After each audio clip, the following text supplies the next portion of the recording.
Bollywood silver screen presenting killer toon. इस कहानी की शुरुआत में कॉमिक्स बुक्स के एक पब्लिशर को दिखाया जाता है जो रात को ऑफिस में अकेली होती है क्योंकि अब उसका पूरा का पूरा स्टाफ जा चुका है। उसी की एक पार्टनर जिसका नाम की यून है, उसने अपनी स्टोरी उसे भेजी होती है। पब्लिशर जब स्टोरी पढ़ती है तो पूरी तरह से हैरान हो जाती हो कि यून को कॉल करती है और कहती है कि ये कहानी तुम्हें कैसे पता, ये तो मेरी मॉम के मरने की कहानी है। तभी फोन डिस्कनेक्ट हो जाता है और ऑफिस अपने आप ही बंद होना शुरू हो जाता है। पब्लिशर बहुत डर जाती है। पब्लिशर के साथ यहाँ पर जो कुछ हो रहा होता है, कंप्यूटर स्क्रीन पर सब कुछ कॉमिक्स के रूप में उसी तरह से चल रहा होता है। तभी पीछे से कोई आकर उसे मार देता है। अगली सुबह यहाँ पर डिटेक्टिव की आता है, उसके साथ उसका साथी भी होता है। ये दोनों जब इन्वेस्टिगेशन करते हैं तो देखते हैं कि कंप्यूटर स्क्रीन पर एक फोटो है और ये फोटो हूबहू उसी तरह से है जिस तरह से उस पब्लिशर को मारा गया था। इन्हें कुछ समझ नहीं आता। वहीं जीयोन को दिखाया जाता है जो रात को अपने घर जा रही होती है। तभी उसकी गाड़ी के सामने एक बच्ची आ जाती है जो उससे लिफ्ट मांगती है। जीयोन उस बच्ची को अपनी गाड़ी में बैठा लेती है। जीयोन उससे उसकी उम्र पूछती है। वो कहती है कि मेरी उम्र 16 साल है। जीयून कहती है कि तुम 10 साल की लगती हो। वो बच्ची कहती है कि 10 साल की तो मैं उस वक्त थी जब मेरी मृत्यु हुई थी। ये सुनकर जीयून डर जाती है। वो अपने लेफ्ट साइड में देखती है तो बच्ची गायब हो जाती है। जीयून अपनी गाड़ी से बाहर उतर जाती है और तभी उसका कोई हाथ खींचकर उसे नीचे गिरा देता है। इसीलिए जीयून एक बार फिर से अपनी गाड़ी में बैठ जाती है। वो देखती है कि उसके सामने उसी बच्ची की आत्मा है। तभी जीयून की आंख खुल जाती है। उसे लगता है कि ये सब उसका एक सपना था, पर जब वो अपना हाथ देखती है तो उस पर कट का निशान था। जब उसे सड़क पर किसी ने हाथ खींचकर गिरा दिया था, ये निशान उसी वक्त उसके हाथ पर लगा था। अब जीयून अपने डॉक्टर के पास जाती है और उन्हें बताती है कि कुछ दिनों से मेरे साथ बहुत अजीब अजीब घटनाएं हो रही हैं। मुझे अजीब अजीब से विजन्स आते हैं और जब मुझे होश आता है तो मैं कहीं और होती हूँ। डॉक्टर कहती है कि ऐसा पहले भी बहुत सारे लोगों के साथ हो चुका है। वहीं हमें डिटेक्टिव की को दिखाया जाता है। वो पोस्टमार्टम की रिपोर्ट के लिए डॉक्टर के पास आया होता है। डॉक्टर उसे बताता है कि जिस चाकू से पब्लिशर को मारा गया था उस चाकू पर खुद पब्लिशर की उंगलियों के निशान थे और जिस वक्त उसका कत्ल हुआ था उस वक्त ऑफिस में उसके अलावा कोई भी नहीं था। इसका मतलब उसने खुद अपने आप को मारा है। लेकिन की को उसकी बातों पर विश्वास नहीं आता। इसीलिए ऑफिस में आने के बाद वो उसी कॉमिक्स बुक को पढ़ता है जिस कॉमिक्स बुक की स्टोरी के हिसाब से पब्लिशर को मारा गया था। और जब वो उसका क्लाइमेक्स पढ़ता है तो पूरी तरह से हैरान हो जाता है। वहीं दूसरी तरफ हमें जीयून को दिखाया जाता है जिसके घर की डोरबेल बजती है और जब वो बाहर जाती है तो वहां पर पब्लिशर होती है जिसकी मृत्यु हो चुकी है, जिसके लिए जीयून कहानियां लिखा करती थी। लेकिन जीयून को नहीं पता कि पब्लिशर की मृत्यु हो चुकी है, इसीलिए उसके आने से उसे हैरानी नहीं होती। पर जब वो पलट कर देखती है तो उसका पूरा चेहरा खून से लथपथ होता है, जो देखकर वो डर जाती है और ठीक उसी वक्त उसकी नींद खुल जाती है, यानी कि वो ये सपना देख रही थी। कुछ देर बाद यहाँ पर की अपने साथी के साथ आता है और जीयून से कहता है कि पब्लिशर की मृत्यु हो चुकी है और उसकी मृत्यु ठीक उसी कहानी के कैरेक्टर की तरह हुई है जो कहानी तुमने उसे आखिरी बार भेजी थी। क्या तुमने उस कहानी को किसी और को भी भेजा था? जीयून कहती कि मैंने उस कहानी को किसी को नहीं भेजा। की कहता है कि उसने आखिरी बार तुम्हें कॉल किया था, पर जीयून साफ साफ मना कर देती है। वो कहती है कि मेरा फोन उस वक्त बंद था। की और उसके साथी को कुछ समझ नहीं आता कि ये क्या हो रहा है। वहीं दूसरी तरफ हम एक आदमी को दिखाया जाता है जो डेड बॉडीज को उठाता है और आज वो डेड बॉडी उठाने के लिए आया होता है और तभी वहां पर रखा हुआ टैबलेट अपने आप ही अनलॉक हो जाता है जिसमें कॉमिक्स होती है। जब वो उस कॉमिक्स को देखता है तो ये उसी की कहानी है। दरअसल आज से 5 साल पहले उसने अपनी पत्नी को मार दिया था। ये कॉमिक्स देखकर वो हैरान हो जाता है। वो जल्दी से यहाँ से निकलना चाहता है लेकिन तभी डेड बॉडी उसे पकड़ लेती है और उस जगह डाल देती है जहाँ पर डेड बॉडीज को रखा जाता है। वहां पर उसकी पत्नी की आत्मा आती है जो अब उसे मारना चाहती है। दूसरी तरफ हमें जीयून को दिखाया जाता है जो इसी कॉमिक्स को देख रही होती है और अब उसे भी शक होता है कि कुछ न कुछ एक बार फिर से गड़बड़ होने वाली है। इसीलिए वो हॉस्पिटल में पहुंच जाती है, पर इससे पहले कि वो उस आदमी को बचा पाती उसकी पत्नी की आत्मा उसे मार देती है। ठीक इसी वक्त की भी यहाँ पर पहुंच जाता है और अब की को लगता है कि जीयून ने इस आदमी को मारा है। इसीलिए उसे पकड़कर अपने साथ ले जाता है और उससे पूछता है कि जो भी तुमने कॉमिक्स में लिखा है हूबहू वैसे लोगों को मारा जा रहा है, जिसका मतलब ये है कि तुम ही कातिल हो। जीयून कहती है कि मैंने किसी को नहीं मारा। 1 साल पहले मैंने कहानी लिखी थी जो बहुत ज्यादा प्रसिद्ध हुई थी, लेकिन उसके बाद मुझे कभी किसी कहानी का आइडिया नहीं आया। पर एक दिन मुझे एक मेल आया जिसमें बहुत सारी फोटोज थी और उन्हीं फोटोज के हिसाब से मैं अपनी कहानियां लिखने लगी जो कि लोगों को बहुत पसंद आने लगी।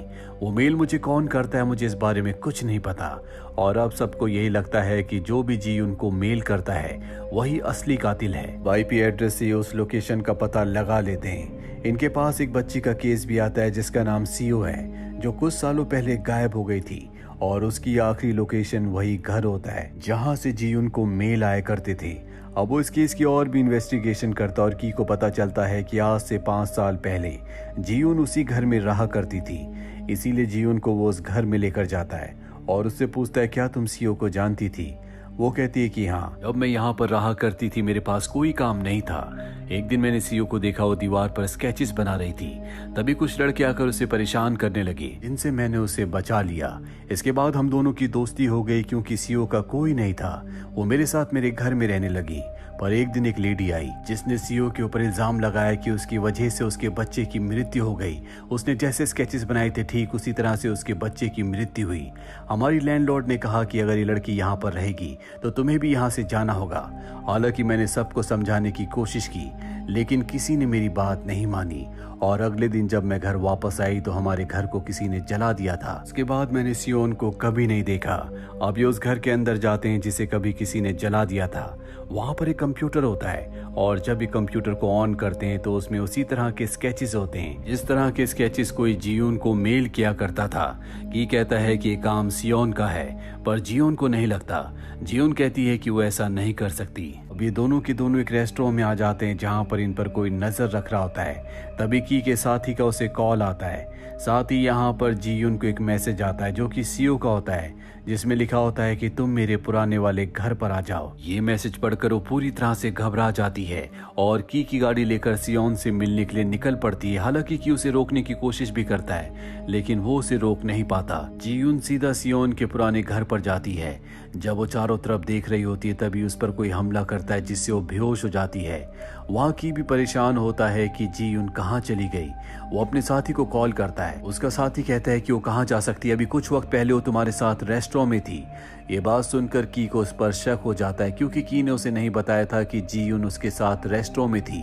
इसीलिए वो उसकी लोकेशन से उसे ट्रेस करना शुरू कर देता है। हमें की के साथी को दिखाया जाता है जिसकी गाड़ी में पीछे जियोन बेहोश होती है, यानी कि उसी ने जियोन को मैसेज करके बुलाया था। अब वो जियोन को एक सुनसान जगह पर ले जाकर चेयर से बांध देता है। जब जियोन को होश आता है तो वो उससे पूछता है कि सियोन कहाँ है। इसके बाद वो उसे एक स्केच दिखाता है जो छोटी बच्ची का होता है और कहता है कि मुझे पता है कि ये तुमने और तुम्हारी साथी सियोन ने मिलकर बनाया है। ये स्केच उसी बच्ची का होता है जिस बच्ची की आत्मा जियोन को मिली थी, जिसकी उम्र 10 साल थी, जो 6 साल पहले एक एक्सीडेंट में मारी गई थी। और यहाँ से कहानी फ्लैशबैक में जाती है। यहाँ पर हमें दिखाया जाता है कि की का साथी जिसने जियोन को किडनैप किया है, कई साल पहले जब उसने नया पुलिस फोर्स ज्वाइन किया था उस वक्त उसकी शादी भी होने वाली थी और एक रात को गलती से एक बच्चे का एक्सीडेंट कर देता है। हालांकि वो उस बच्ची को बचा सकता था लेकिन अगर उसके ऊपर पुलिस केस हो गया तो उसे अपनी पुलिस की जॉब से हाथ धोना पड़ेगा, जिसके बाद उसकी शादी भी नहीं होगी और वो उस बच्ची को नहीं बचाता। और ये वही बच्ची होती है जिसका स्केच प्रेजेंट टाइम में उसके हाथ में है, जिसकी आत्मा से जियोन मिल चुकी है और अब उसे ऐसा लगता है कि उसकी कहानी भी दुनिया के सामने कॉमिक्स के रूप में आ जाएगी जिससे वो पकड़ा जाएगा। इसीलिए जियोन और सियोन दोनों को मारना चाहता है।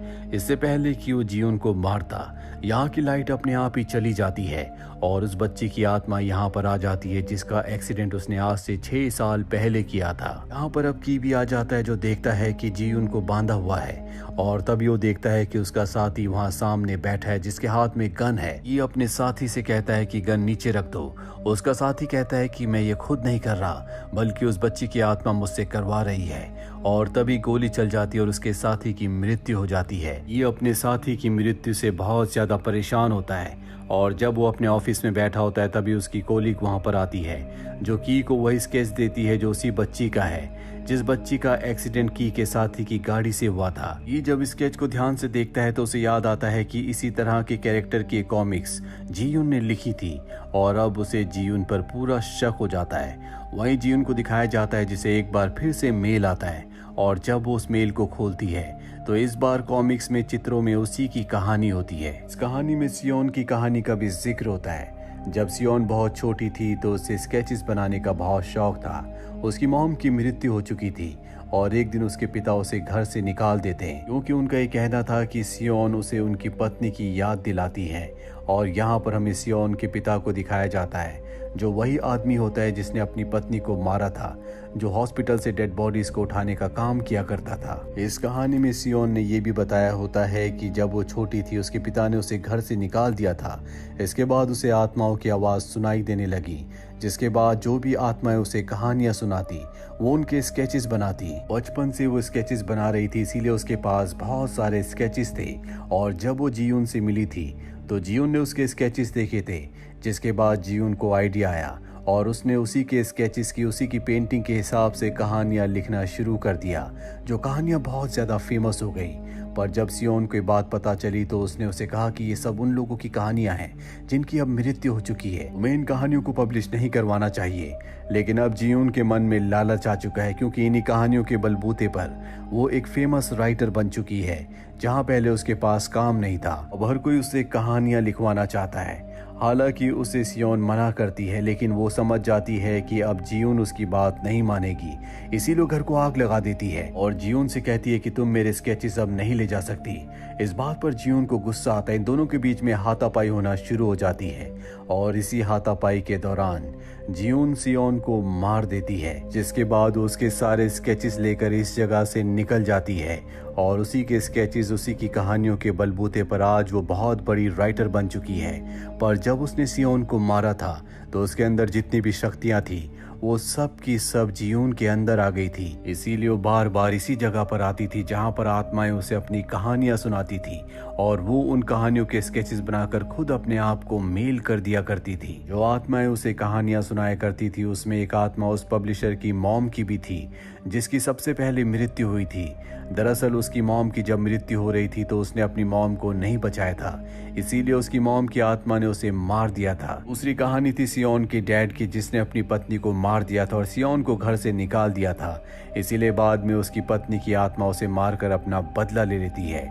और तीसरी कहानी उस बच्ची की थी जिसे की के साथी ने गलती से एक्सीडेंट में मार दिया था। हालांकि उस वक्त वो उसे बचा सकता था, लेकिन उसने ऐसा नहीं किया, इसीलिए उस बच्ची की आत्मा ने अपना बदला लेने के लिए उसे मार दिया था। और अब जियून उसी घर में होती है जहां पर कभी वो सियोन के साथ रहा करती थी, जहां पर आग लग गई थी। यहाँ पर इंस्पेक्टर की भी आ जाता है क्योंकि उसे जियून पर शक है। इससे पहले कि जियून को गिरफ्तार करता, जियून उस पर हमला करके उसे जख्मी कर देती है। ये कहता है कि तुमने जो मुझे पहले अपनी कहानी सुनाई थी वो झूठी थी, तुमने ही सबको मारा है। जियून कहती कि मैंने किसी को नहीं मारा, जितने भी लोगों की मृत्यु हुई है उन्होंने कभी न कभी किसी न किसी को मारा था और उन्हीं की आत्माओं ने अपना बदला लेने के लिए उन्हें मार दिया। मैं तो सिर्फ उनकी कहानियां लिखती हूँ और तुम भी दूध के धुले नहीं हो। और इसके बाद दीवार पर अपने आप ही स्केचेस बनने लगते हैं और यहाँ पर हमें पता चलता है कि जब अपने साथी को बचाने के लिए उसके पास गया तो उसने उसके हाथ से गन ले ली थी और गलती से की से गोली चल गई, जिससे उसके साथी की मृत्यु हो गई। की ने गन से अपने फिंगरप्रिंट्स को मिटा दिया और गन एक बार फिर से अपने साथी के हाथ में पकड़ा दी ताकि ऐसा लगे कि खुद उसने अपने आप को मारा है। इस पूरी कहानी के स्केचेस अपने आप ही दीवार पर ड्रॉ हो रहे होते हैं, यानी कि अब की बारी है। उसके साथी की आत्मा यहाँ पर आ जाती है और उस पर पूरी तरह से अपना कंट्रोल कर लेती है। जियून अपने पुराने घर से बाहर की तरफ निकल पड़ती है और तभी गोली चलती है जिससे की मृत्यु हो जाती है, यानी कि के साथी की आत्मा ने अपनी मौत का बदला ले लिया। और सब बदला रह गया तो सियोन की आत्मा का, जिसे जियून ने खुद मारा था। आपको क्या लगता है कि सियोन की आत्मा जियून से अपनी मौत का बदला लेगी या नहीं? कमेंट बॉक्स में जरूर लिखें। उम्मीद करते हैं कि ये कहानी आपको पसंद आई होगी।